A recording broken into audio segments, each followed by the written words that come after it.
Gusto nyo bang mag-edit ng ganitong profile picture na wala ka nang masyadong maraming gagawin sa editing? So, ang kailangan mo lang gawin ay i-copy yung prompt na ilalagay ko dyan sa aking comment section.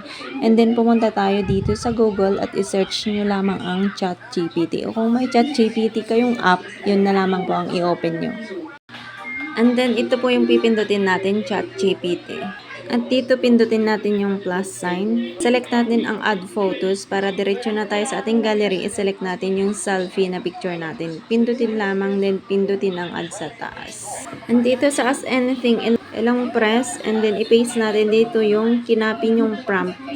And then dito, pwede nyo pong i-edit yung prompt. Pwede nyo palitan yung kulay na nakalagay dyan. And palitan nyo na rin po yung name ng vlog ko, ng name ng vlog nyo, or name nyo sa inyong Facebook profile. And then pindutin ang send button.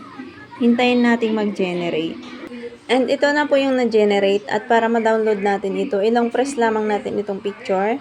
And pindutin natin ang download image para mapunta sa ating gallery. Follow and share for more tips.